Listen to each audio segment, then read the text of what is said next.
Good morning, everyone, and welcome to today's book study webinar on serving students who are homeless. My name is Zach Stumbo, and I'm the State Homeless Coordinator here at KDE. I'm delighted to have you all here today, and I'm excited to be joined by one of the book's authors, Dr. Ronald Hallett. Dr. Hallett is a renowned researcher in the field of homeless education, and I'm grateful that he's joined us today to share his expertise. Before we begin the book study, I'd like to review some expectations. The book study is designed to be interactive and engaging. We encourage you to ask questions and share your thoughts and participate in the discussions throughout the session. We want this to be a collaborative learning experience for everyone involved. To ensure smooth operation, please be mindful of these norms.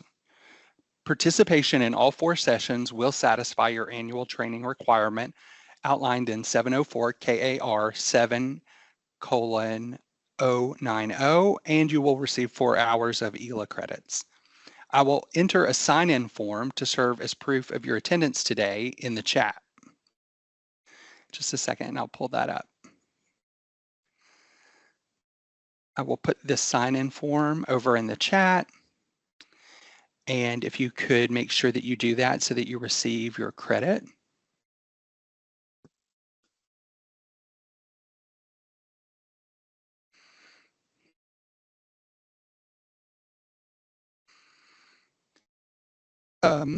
Let's see.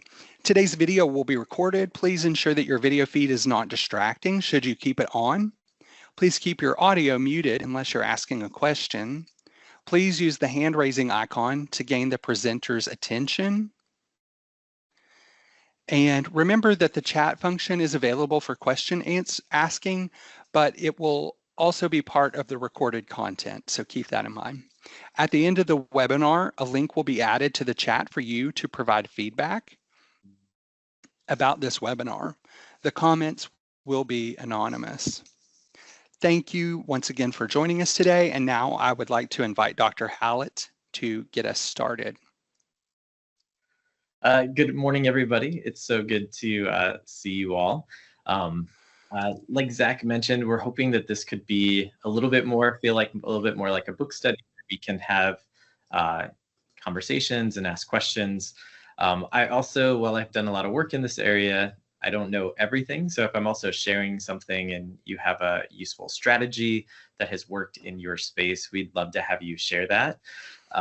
Zach has also mentioned that if a question gets answered gets asked that feels like it shouldn't be on the public recording, that there's a possibility to also remove that when we get to the Q&A time. So, but be mindful the chat is not part of that part. So since we're going to have the opportunity to connect over the next couple of months, I just want to give you a little bit of an introduction to who I am and why I do this work. I did get the opportunity to meet a few of you when I was in Kentucky last fall, I believe. But for those of you that haven't had the opportunity to meet me, my name is Ron Hallett. I am a research professor at the University of Southern California. My background, I grew up in the Midwest. I grew up in Nebraska in a low-income family, and no one in my family had gone to college, so I ended up being the first in my family to go to college. And it really wasn't until I started doing research in the area of homelessness and housing insecurity that I realized that we had actually lived in unstable residences for many years growing up. It was just what everyone in my community experienced in my family, so it wasn't something that I had thought much about. But that gave me, that opportunity gave me a chance to reflect and start doing some important work that not only do I care deeply about in terms of being a researcher and an educator, but also my family still navigates some of the challenges that we're going to talk about today. For those of you that work in, I guess all of you work in K-12 education, I also did spend around 4 years as a teacher. I taught in DC and in San Diego. I taught students with emotional and behavior disorders and in low-income communities. So again, some of the reasons why I transitioned to being a researcher was some of the concerns I had about my students and the opportunities they had and their family had. So that's kind of the frame of reference that I approached the work that I've been doing for about the past 20 years in this area. So today, for this particular section, we're going to do kind of an introduction to the content of the book, to kind of the work that I've been doing for a while, as well as my co-authors have been doing for a while.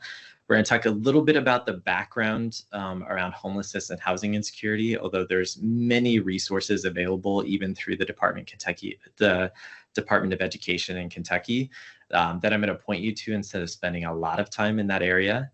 And then we're going to shift and talk about some things that are not necessarily in the first edition of the book.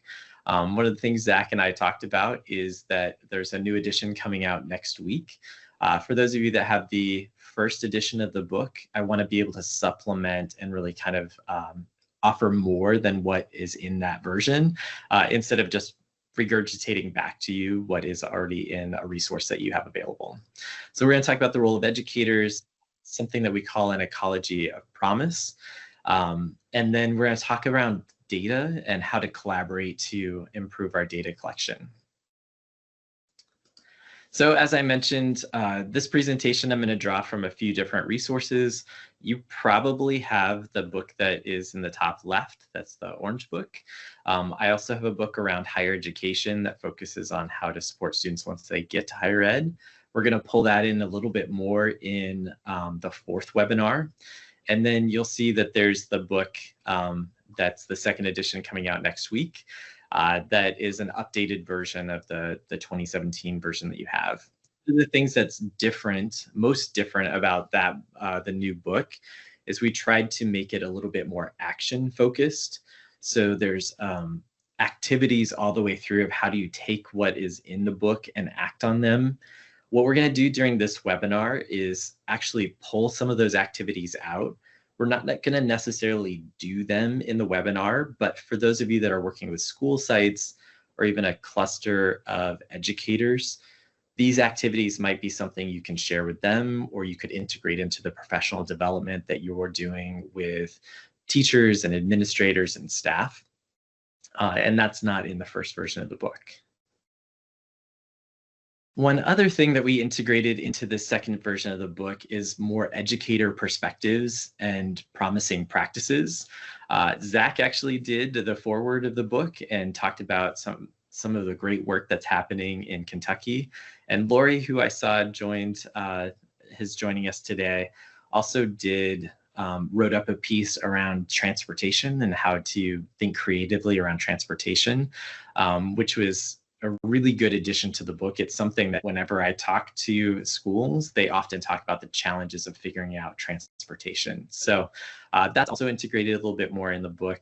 And as we kind of see pieces that are not necessarily in the first version, we'll try to pull those out and share them with you, either within a presentation or even as attachments. Zach, if a question comes up, would you just go ahead and unmute yourself or have the person unmute yourself and jump in? That'd be great. Thank you. So the McKinney-Vento Act and the ESSA policies really kind of guide how states and the federal government approach doing the work. And it also is the trickle down of how funding comes to districts and school sites. We're not going to center a lot of that in this presentation. The book does have that information. The second version has an updated version of that, of what's changed over the past 8 years. But I would really point you to the resources that you have available within your state and districts. So I'm going to point you to that more than get into the nuts and bolts of what McKinney-Vento is in this particular presentation. And I put a couple of the different webinars that have been hosted over the last year in Kentucky that I encourage you to go to. If you haven't gone to Schoolhouse Connection, they also have a wealth of resources and practitioner pieces. And then, of course, we do have the book, but I would say that if you want specifics about McKinney-Vento policy, I would go to these two other places instead of the book even. So the one thing I would say with McKinney-Vento that we're probably all kind of aware of is it does have a much broader definition of homelessness and housing insecurity than than HUD does. So in particular, we see students experiencing homelessness that are living doubled up is a key addition to the group of students that we're talking about. So here we go. Let's just do a quick overview of the magnitude of the issue. So looking across the nation, we're looking at about 1.2 million students that are in K through 12 that experience homelessness or housing insecurity each year. And then when we look at students that are younger birth to 6, you're looking at around 1.2 to 1.5 million students. There is a larger portion of students experiencing homelessness at that kind of early childhood phase. But then if we look kind of more broadly around poverty, we have about 10 million students that are experiencing poverty or in high poverty schools. Some of you might work in those districts and in those counties. About 15% of the students across the nation experience the poverty rate. The reason I share the high poverty and the poverty rate is that while homelessness is a subset of poverty, we often find that students, and you might have seen this in your own experience, often transition between different types of housing arrangements. So they might start off a school year in a tenuous but technically stable housing arrangement, and then that might fall apart later in the school year, and then they might transition back to a stable arrangement. So when we're working in high poverty schools, you often probably have seen students that are transitioning back and forth, and this is the population that's at highest risk of losing housing security. And then we see that in high school, about 68% of the students graduate from high school, which is lower than their lower income peers and their overall student population. I've been really impressed doing some work with Kentucky of seeing the graduation rates overall kind of be relatively high compared to the nation, as well as seeing significant growth of the students identifying as under McKinney-Vento. So you all should feel very proud of that. I know there's still more work to be done, but you should really feel proud of the incremental growth that's happening. And one of the things that we have found in our work, especially Linda Skurla and I, is that you see many schools and districts are now serving 10% of the student population lacks residential stability. You might even have a high poverty area that you're working with or county where it's more like 20 to 30%.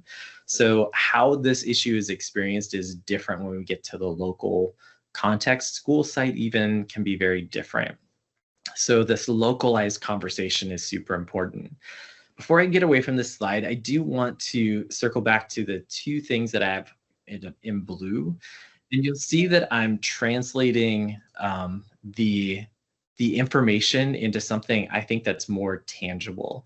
So when you look at 1.2 million, that can seem huge, it can seem small, it can seem really ambiguous. But when you translate that to 1 in 30 students, suddenly as a school teacher, I can think, if I'm working in elementary school, that means more than likely I have at least one student in my classroom that is experiencing homelessness and housing insecurity. When you can kind of get to the local context and figure out what that number is, it can be super motivating for both administrators and teachers to really start looking at the issue. I've worked with school districts that have said we don't have homelessness or housing insecurity.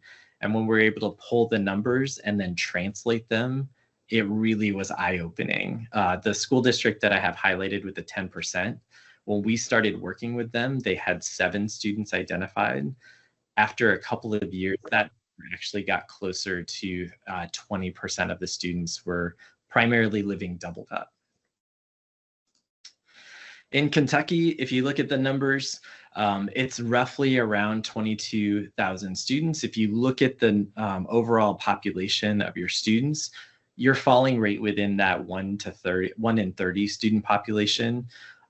So you're hitting around the national average. I also, if you look at these numbers of increasing, that's a tricky thing because it can be, do we have more students experiencing homelessness or are we just getting better at identifying them? I can't name that. You all would know better.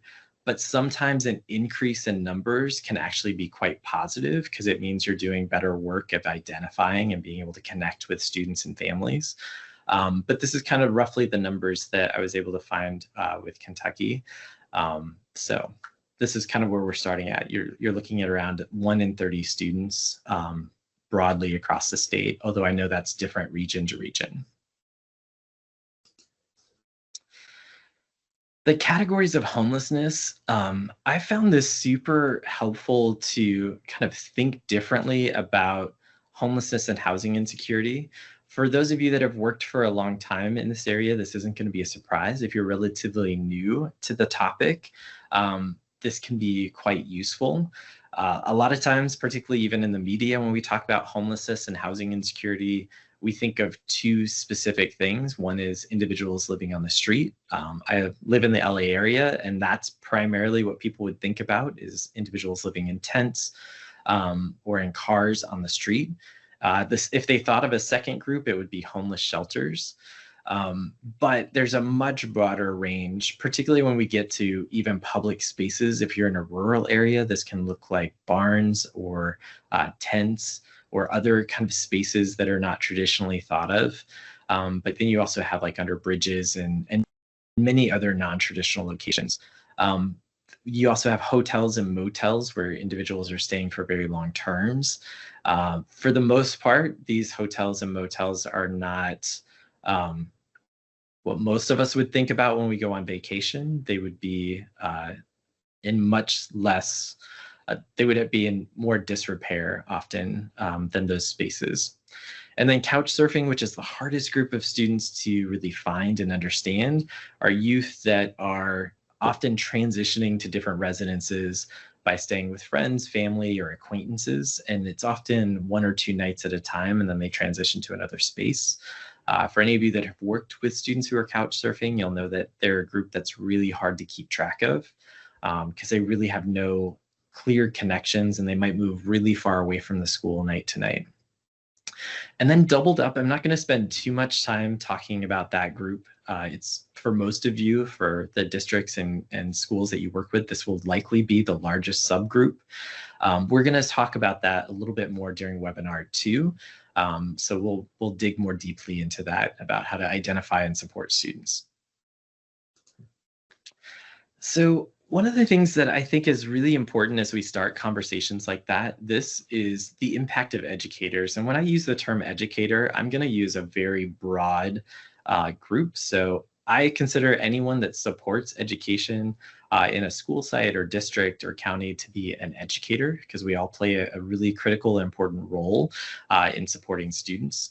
So the impact of educators, educators generally enter into this profession, this field, because they want to assist students in learning and growing and preparing for life.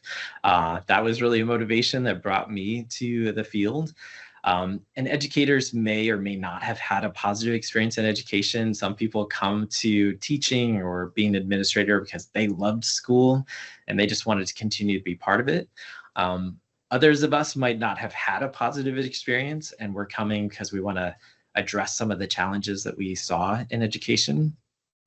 But regardless, research confirms that educators play a critical role in supporting students as they prepare for navigating education and transitioning to future success. When students have connections with educators, they're far more likely to be retained and to move towards graduation. And we have also found in research that educators are most effective when they're collaborating with each other, with their colleagues in their school site, with colleagues in the community, as well as the district.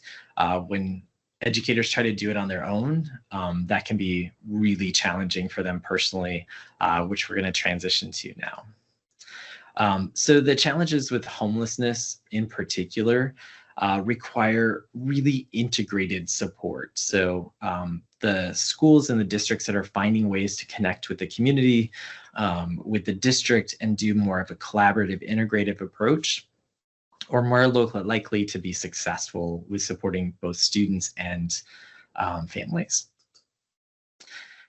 But I also want to name that the impact on educators is important. And I want to talk about this for you all to kind of name it, but also as you're working with teachers and you're working with administrators, It is important to even name that there is an impact on educators, sometimes even before you go too far into talking around how to make adjustments at the school site level, to just kind of name that there is an impact.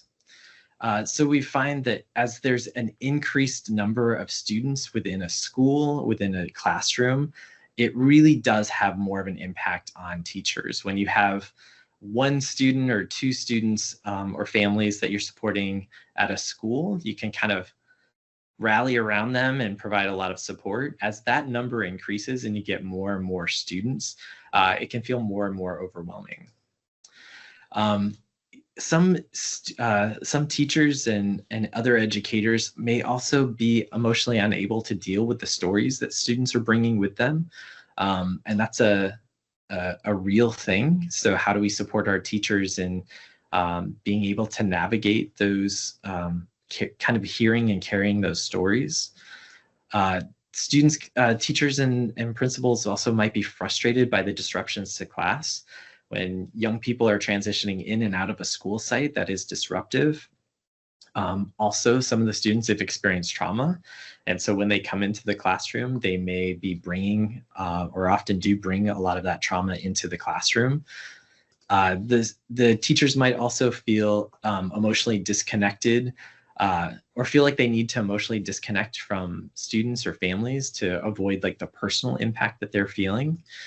And they also might find that it's difficult to balance the stress of supporting students with the pressures from the district, the state, and the federal government to meet standards and outcomes. So these are all realities that educators are experiencing and navigating. I will say early in my career, I skipped over a lot of this and just kind of jumped to these are the promising practices and we need to do them. And I found that if I don't start with what the educators are experiencing and how they're navigating it, they were more likely to just kind of shut off and not to say like, you don't really understand what it's like to do the work that I'm doing. So I can't really hear what you're saying. A few other things that I think are also worth naming in terms of the impact on educators is some of our educators are experiencing or have experienced homelessness or housing insecurity for a number of different reasons. So they bring those experiences with them.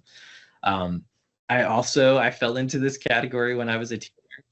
Educators might be spending a significant amount of their personal money and time with students outside of the parameters of their contract.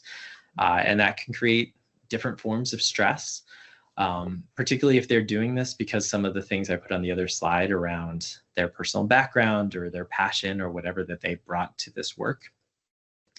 And this is where collaboration and communication become key for us to support our educators to try to reduce the burnout rate that we have across the nation, where you see the burnout rate of like 4 to 7 years where educators leave. Some of the times that that's happening is some of these issues that I've talked about, particularly if they're starting off their career in a high poverty area or community and don't feel equipped and supported to do that work. And there's really a lot of importance to have open dialogue to enable educators to share their experiences and share resources. I also, you may have connections with higher education institutions that are supporting, that are funneling into your districts and schools. As someone that has worked in those on the higher education side, I'll tell you that they don't have any course curriculum really around how to support students in poverty or experiencing homelessness. It could also be useful to reach out to some of those teacher preparation programs to help support the students in transitioning into your schools and districts more effectively, so they're not surprised by both the challenges and opportunities that there are going to be once they get into the classroom. All right, so I'm going to transition. Please feel free again if you have questions or comments or thoughts to raise your hand or to drop a note in the chat. One of the things that we added to the second edition of the book is kind of a new approach to working with students and families experiencing homelessness. This is more of like a framework, so it's not a 5 steps to success. I wish I knew the 5 things that you needed to do to resolve this issue, but I don't think that actually exists. This is more a framework to think about the approaches that we take and maybe even a way to assess what we're doing and think creatively about how to make adjustments. So in terms of the background from our approach, what we draw from both research and our own experiences to find that we really need approaches that support the whole student. So getting students into the door and creating access is super important, but if we don't have the supports in place once the students get there to help them be successful in the classroom, then that's not going to work long term. We also need to think about connections and supporting students in their lives outside of the classroom. If they're unable to get to the school, if they're experiencing a lot of challenges overnight or on the weekends, that's going to make it difficult for them to really engage. That doesn't mean that we as educators need to solve all of their problems, but it does mean that a more collaborative, integrated approach is going to work long term. We also draw from work around trauma-informed approaches, which again kind of connects to that last point around if we don't name and support students holistically and the trauma that they brought into the school, they're not going to be able to fully engage. I'm not going to go into this in great detail, but there's in the book, as well as other resources that are available, there's plenty of research that talks about when we experience trauma, which poverty and homelessness are definitely forms of trauma for young people. It even shifts our brain and it makes it difficult for us to be fully available when we're engaged in learning and activities. And the other is we're drawing from some work I'm doing on another project around creating an at-promise approach to supporting students. I'm going to put a pin in that because the next slide I'm going to go into more discussion about what that means. And then before we do that, I do want to name that words are so important. You'll even hear that a lot of times I say students experiencing homelessness. The reason is that I'm trying to prioritize the student, the identity that students hopefully will have long term, and kind of downplay or at least make it secondary the homelessness part, so that hopefully we can kind of resolve that issue and the students really grab onto the identity of student. That being said, we don't need more labels. So the approach that I'm talking about, we don't need to label students as impacted by trauma. We don't need to label them as at promise. This is more just an approach that we can talk about as educators and think about how we do the work that we're doing without adding another box to tick for students. So this idea of at promise is kind of twofold. So when educators approach students from an at promise approach, what they do is they first start by seeing the promise or potential in students for academic and personal success. I wouldn't fall into the category where we ignore the challenges that students are bringing with them, because that's not going to be helpful. Students experiencing homelessness often have challenges, but it can seem so overwhelming to see the challenges that we might miss that they also have potential, they have strengths, they have opportunities that they can bring that we can leverage. And the second part of this at promise approach is that educators and institutions promise or commit to supporting students in achieving their potential, which might mean shifting policies and practices to meet students' needs. So this idea of promise is kind of a twofold term that we use. And again, it's more how we approach our work that we're doing instead of a label that we'd put on students. So within this approach, we identified 6 norms that we think it's really useful to even look at policies and practices we currently have and think through them in terms of the norms that we have. Sometimes even shifting the language of a policy can make a big difference in how we both execute it as well as how students and families perceive it. So one of the norms that we have 2 different groups of norms for how educators engage with students and families. And the more proactive we are, the more impactful we are, being holistic, developmental, and strengths-oriented.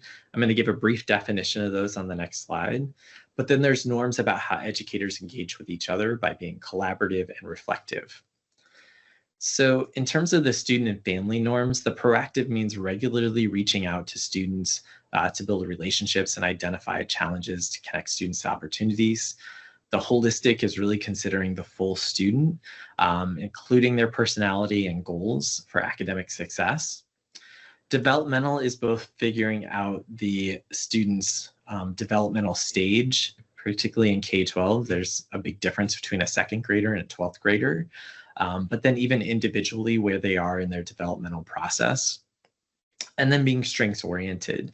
So in addition to seeing the challenges they have, what assets do students bring with them, skills and successes, and not just assuming that the student is only bringing challenges and deficits with them to the class or to the school site. So these 4 norms can be incredibly useful in kind of shifting how we think about the work that we do with students. I'm going to give a few examples of that in just a moment. And then with the educator norms, we have just 2.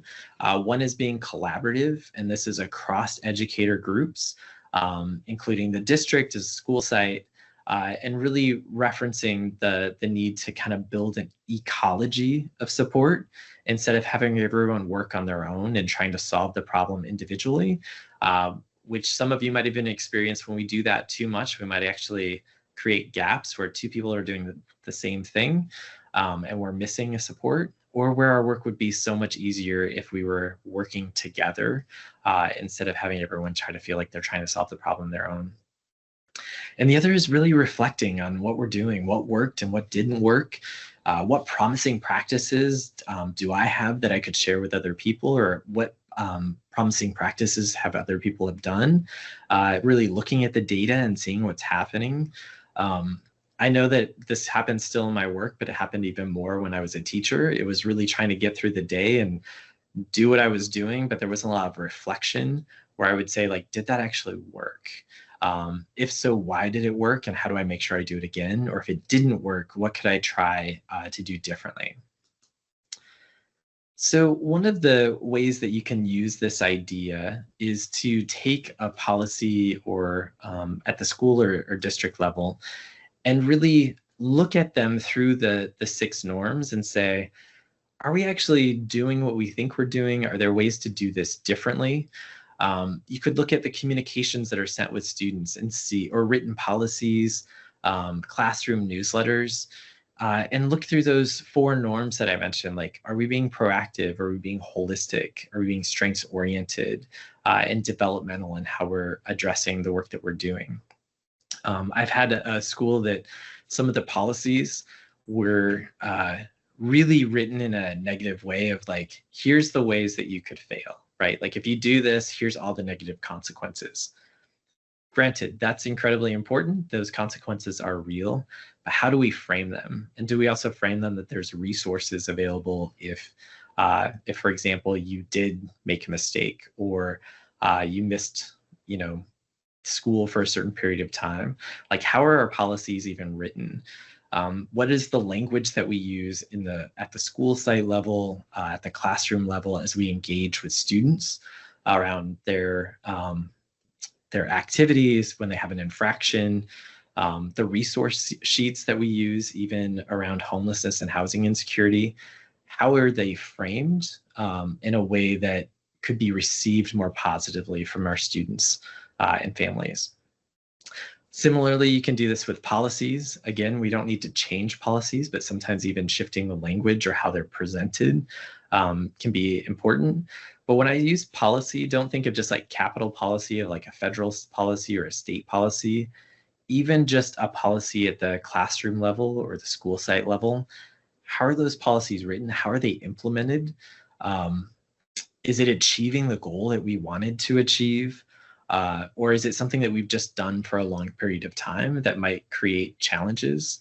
I think of a policy of a school site that I worked with that 2 weeks into the school year, they would send out a card to every student, just a postcard. And if it bounced back to the school, they would cancel the student's enrollment. And then the student have to come and prove they lived at that residence in order to stay at the school. That's a really difficult policy for students that are living doubled up or couch surfing. And so that policy wasn't actually achieving what they wanted it to achieve. So how do they shift it, and how do they make a new policy that's not excluding students from the school site or the district? And then similarly, you can do that with a community partnership of kind of reflecting on what partnerships you have and how to develop them, how to integrate the norms, and how do you engage with each other, as well as how you engage with students and families. This idea of community partnership, we're going to spend a webinar on how to develop community partnerships and support them in webinar 3. And then we're going to shift for kind of one of the final pieces. I think I have one more after this to share with you for this webinar, is the importance of collaborative data collection. So as you all likely know, data is super important. It hopefully informs decision-making and resource distribution. It enables us to track incremental improvements. As I mentioned at the beginning, in interacting with the work that you're doing in Kentucky, there's been this incremental improvement, and that's something you really want to celebrate. It can be sometimes overwhelming to see how much more growth you need to get to, but if you have a 2% increase in graduation rates, think of how many more students graduated than in years past. So those incremental improvements can be super important to track, but also to celebrate, so that you know that you're making progress. We're not going to solve the problem overnight. It's going to be something that we need to continue to work on. So how do we track that incremental improvement? The other allows for targeting efforts and resources. If you do spend resources and we don't see improvement, then it's a time to reflect and see, was that actually the right strategy? But we need good data to do that. And then it informs how we create interventions of success to determine if they were successful, but also when we identified something at work that we can share with other schools or districts as a promising practice. So this idea of data collection is really important, but data can look a lot of different ways. We have a lot of different data we can draw from to answer different questions or to identify different issues. So I strongly encourage, and this is something that I've done workshops with different schools and districts on, is how do we include everyone in the data collection process? It's not something that's just done at the district level or the county level, or sometimes the staff at the front office. It really needs to be a space where we have everyone being able to share data. The reason that's important with students experiencing homelessness and housing insecurity is students might name something different with different educator groups that is a good signal that they're experiencing a challenge that maybe a teacher wouldn't hear, or that wouldn't have been named when staff checked in a student to your school. And also we know that these students are shifting their experiences throughout the semester. So having everyone kind of have their eyes on what's happening and to be able to report it is important. So office staff and school nurses might notice changes with students. Crossing guards, recess monitors, parent groups, again, are engaging with students in a different way and might hear something that's happening with a family. Of course, teachers and counselors and paraprofessionals, but also your cafeteria workers might notice that a student isn't eating. And that can be a good piece of data to reach out to the students. Bus drivers and transportation staff, I remember talking to Zach about presentations he does with that group. Again, they're going to notice if students are showing up at different spots, or if a student's not showing up, or they're showing up in a different way when they pick them up. And then, of course, community organizations and social services, which again, we'll talk about more in in webinar 3. So are there effective ways that we can have to get information to and from these groups? When a crossing guard notices something, how do we get that data in a seamless way to both the leadership of the school, but also whoever's coordinating homelessness support at the school level and the county level? So there's lots of different forms of data that I think are important in supporting students broadly, but also students experiencing homelessness. Of course, you have the state, county, and district reports. You have the school site data, which is really important. Most of the direct support of students is going to happen at the school site level. But if we don't make sure that the school site has that data and knows how to look at it and understand it, they might be less motivated to really act to support individuals or groups of students. The student residency questionnaire for most states and counties is one of the key places that we get information. I'm not sure if all of your districts or school sites use them, but it's a really important tool to gather information when students enroll, and also check in with them maybe once a year or more often to get information. I will say that how the wording on that student residency questionnaire is worded becomes incredibly important. My research over the past 20 years states that most students and families are not going to say, I'm homeless. So if it's just a yes, no around homelessness, you'll get a lot of people saying no. There's a number of reasons for that around social shame, but also fear of losing students. So again, having that broken down to the different types of housing can be more useful in getting that information. And how that is presented to the families is also important. Everyone should fill it out, but if they need support or want to understand what it is, often the front office staff doing that should present that in kind of a strengths-oriented, supportive way. So we really need to be careful about how that's used. But then there's information from conversations and observations that are important. Our community organizations and partners have data, they have reports. How do we bring the useful information into the work we're doing? We have in the book, we talk about our outside collaborators and partners that can be useful. I do a lot of work pro bono for schools or districts. Again, if you have a question, you might be able to connect with a community college or a state institution in your area. And if you have anyone doing, you have any universities that have doctoral programs, those students are always looking for dissertation topics and data. Again, you can sometimes partner with those institutions around a question you have. And they might be able to give you support in ways that don't actually cost a lot of money, or might not cost any money, honestly. And then I think important data too is these promising practices that are happening in other districts and states. I know in Kentucky you have some meetings and opportunities to do that and share it. But it's also one of those things that as we're doing the work, we need to keep track of them. Sometimes we just keep doing things that are working, but we don't really recognize them. So how do we even kind of understand what's useful and what's not, so we can share it with each other, sometimes real time. So we definitely want to leverage the changes to celebrate incremental progress, to identify challenges that students are having. I think also breaking down our data by the type of homelessness or homeless category that students have is important. If you have a school district where 5 to 7% of the students are living in a shelter, that's going to be different than the needs of students where you have 20% of students living doubled up, which will be even much different than if you're in a rural area where all of your homelessness is more like barns, where you have people living very far away from the school site, and it's not easy to just have them take an Uber, for example, to school. It's also important to have the educators in the local context engage with the data. One of the things that I've noticed in some of the work that I've done, but also other colleagues have done, is that there's also importance in having educators gather some of their own data.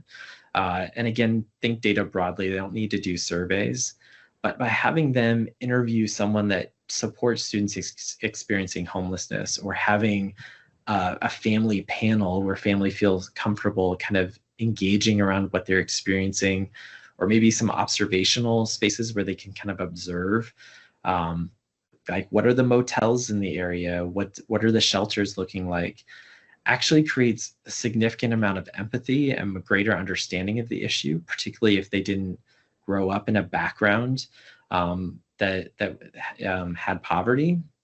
So some of that of gathering your own data can also be useful as a professional development tool.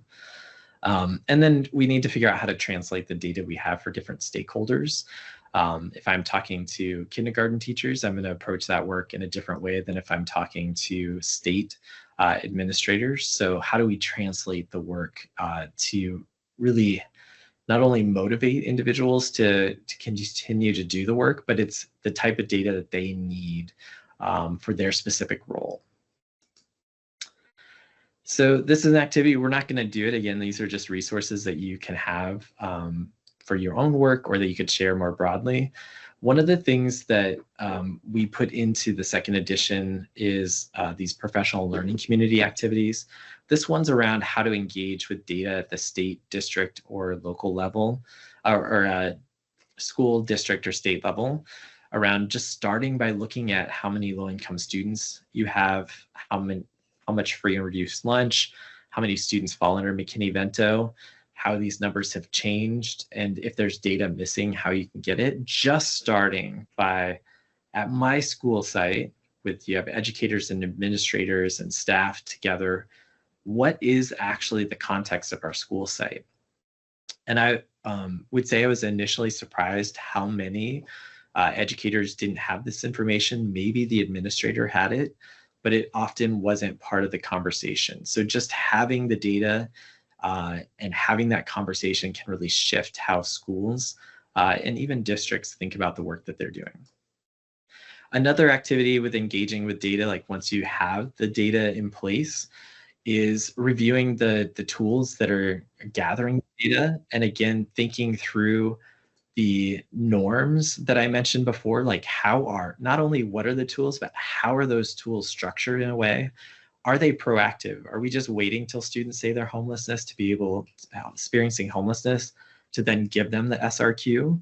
Or are we proactively doing that? Are we proactively engaging with family groups to provide support, maybe even when they're at the brink of homelessness and housing insecurity? So really kind of thinking through what the tools are, what categories of homelessness are occurring at the certain level, because again, that's the types of support that we're going to need are going to differ. And then there's also this useful opportunity for educators kind of reflect on their own experiences once they have the data and thinking about like how this informs their own practice. And then looking at the resources available for families and where there's gaps. Again, this opportunity to kind of engage more deeply and think through the work that they're doing. Data can be a huge part of that and a key motivator. So in terms of shifting learning to action, I mentioned this before. One of the things we've integrated into the second edition, which I'm going to try to pull a lot of that out for you over the next 3 webinars, is we think that professional learning communities would be a key opportunity to really engage deeply and shift from just learning to action. And how do we take theory and research and translate it to our own role? Professional learning communities can be a key role in that. It's been an effective practice in K-12 for many decades. You might have been part of that. It could be a book, it could be other materials, but we think this is an important strategy. And the structure often is different. It could be a grade level, it could be a school site, it could be a principal with integrating it into the monthly trainings that are available. Districts or district coordinators could do it. But PLCs are focused on collaborative learning and then shifting to action. So a lot of the activities that we're going to pull out are not just theoretical. It's here's a concept. How do we take that concept and translate it? And you might even have better activities that you would integrate into training. We just provide these as a tool that you could use. This is an understanding our colleagues activity that I won't go into details, but it's basically, and you'll have this available, you can even have the slides if you'd like them, is basically how do we step back for a second and really start to understand the work that everyone's doing. I ran a professional learning community over the past couple of years, and we spent a whole meeting of just, what does your work look like? How do you approach your work? What's your background? What challenges and resources and support do you have? Even creating a space at a school site level or a district level be surprised how much people don't really understand the challenges and successes that different educators have had. And this can be a great starting point. And then this is an activity, we're going to go into a mapping activity in webinar 3, but this is kind of the starting of that, of not only how many students do I have at the district level or the school site level, but what shelters do I have in my district, what hotels, motels, really mapping it out and maybe working with your school sites to map this out so they have a deeper understanding of the community that they're supporting. And then thinking through, like, how do we then build connections and gain a more collaborative approach. This activity is really about how to support your schools and districts and really understanding the community that they're serving. As a quick preview of the different webinars, I mentioned we're going to talk about students living doubled up in the next webinar, but also Dr. Linda Skurla is going to join us. She's an administrator as well as a co-author of the book, to look more at the leadership approach, how to collaborate with school site and district leaders. The third webinar, Dr. Anna Bellis is going to join us, and she's going to, a lot of her expertise is around community collaboration and partnership. And really how to get support from your community. And the final webinar, Zach and I talked about this quite a bit, is really how do we not only get students through higher education, but prepare them for life afterwards, particularly for our students that want to go on to earn a trade at a community college or a trade school or transition to higher education. How do we create supports to not only get students through graduation, but on to life afterwards so that they can have long-term stability.